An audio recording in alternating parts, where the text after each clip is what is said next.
সাদা কাফন দিয়া কেন দাফন করে, এই কথা দিয়ে কোনো মৌলবী কয় না। আম পাতা, জাম পাতা, বাঁশ পাতা থাকতে অন্য কোনো পাতা দিয়া গরম জল করে না, বড়ই পাতার জল দিয়া কেন গরম জলটা করে, এই কথা দিয়ে মৌলবীরা কয় না। ও বন্ধুরে, বন্ধুরে, গায়ের মধ্যে যত কাইতন আছে, আংটি আছে, সব খুইলা খুইলা রাখিয়া দে। ও বাজান, এত বড় কাপড় পেঁচাইয়া দে, কাইতন কেন রাখিয়া দে, এই কথা দিয়ে বাজান কোন মৌলবীরা কয় না। এ বন্ধু দেখেন, মানুষ মারা গেলে এখানে শতকরা 90% পোলা পান, মানুষ মারা গেলে কেমনে গোসলটা দেওয়াইতে হয় এই নিয়মটাও তারা জানে না। আবার মানুষ মারা গেলে কেমনে কাফনের কাপড়টা কাটতে হয় এই নিয়মটাও মুসলমান হইয়া জানে না। এর চাইতে দুর্ভাগ্য বিষয় আর কিছুই হতে পারে না। আরে আপন মা মারা গেলে 3 গ্রাম পারিয়া যাইয়া ওই ইমাম সাহেব যায় কয়, হুজুর আমার মার জানাজাটা আপনি পড়াইয়েন, কিন্তু আপনার আপন মায়ের জানাজাটা কেমনে দেওয়ান লাগে সেটাও আপনি শিখলেন না। আপনার মতো দুর্ভাগ্য আর কেউ না।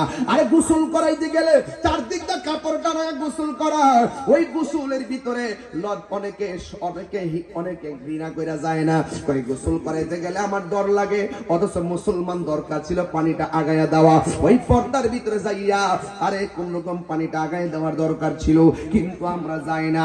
হ্যাঁ বন্ধু আমার, ওই গোসলখানার মধ্যে যাইয়া আমি যদি কোনো গোসলখানায় যাই, আমার এক অভ্যাস কি জানেন রে বাবা, আমি গোসলখানায় গেলে তার পেটের মধ্যে চাপ দিয়া মাথায় তৈরা তুইলা বসায়, যখন পায়খানা বের হয় তখন টিস্যু দিয়ে এটা পরিষ্কার কইরা দেই। অথচ আমাদের দেশের অনেক পোলাপানিরা ঘৃণা করে।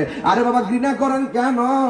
আজকে এই লোকটা মৃত্যুর যন্ত্রণা বফুয়াইয়া ওই গোসলখানায় ঢুকলো, আজকে যদি আপনি ভালোবাসা ওই লোকটারে যাইয়া পায়খানা পরিষ্কার কইরা দেন, একদিন আপনি মারা গেলে আপনারও এমন ভাবে মানুষ পরিষ্কার কইরা দিব রে বাজাল। আপনি যদি কাহার জানাজায় দৌড়াইয়া দৌড়াইয়া যান, একদিন দেখবেন আপনি মারা গেলে আপনার জানাজায় মানুষ দৌড়াইয়া দৌড়াইয়া যাইব। ও বন্ধু, গোসলটা দেওয়াইতে গেলে নাকের মধ্যে তোলা দেয়নি, আর জন্নাক দেয়নি, নাকের মধ্যে তোলা দেয়নি, কানের মধ্যে তোলা দেয়নি, একটু চোখের মধ্যে দাদার লাশটা বাসান, চোখের মধ্যে দাদির লাশটা বাসান, চোখের মধ্যে মায়ের লাশটা বাসান, চোখের মধ্যে বাবার লাশটা বাসান। কেমনে গোসল দেওয়াইছেন, কেমনে নিছেন চোখে বাসান, আর মনে মনে কল্পনা করেন কোথায় ছিলাম, কোথায় আসলাম, আমার কোথায় যাব, আমিও তো তাদের মতো পরপারের যাত্রী। হ্যাঁ বন্ধুরে, ওই গোসলখানার মধ্যে যাইয়া নাকের মধ্যে তুলা দেয়, আবার কানের মধ্যে তোলা দেয়। জিজ্ঞাসা করা হলো, বন্ধু কেন তুমি এমন ভাবে তোলা দিলা?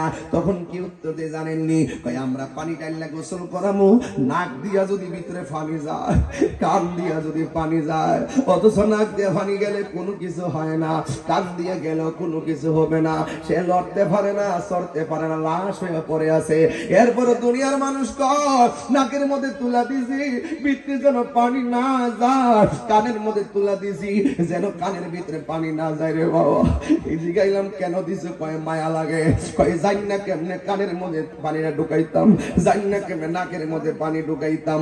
দেখছেন নি কত মায়া, বেশি গরম পানি দেয় না, কয় গরম লাগবো কত মায়া, বেশি ঠান্ডা পানি দেয় না, কয় ঠান্ডা লাগবো কত মায়া, কুসুম গরম জল দিয়া তারে গোসল করা কত মায়া, আবার সুন্দর করে নতুন জামাটা পরা ত্রলবান দিয়া কি সুন্দর করে জামাটা ভরাইয়া দেয় কত মায়া, পুরান কাপড় দেয় না, দামি কাপড় টাইন না দেয়, কত মায়া, মায়া রে মায়া।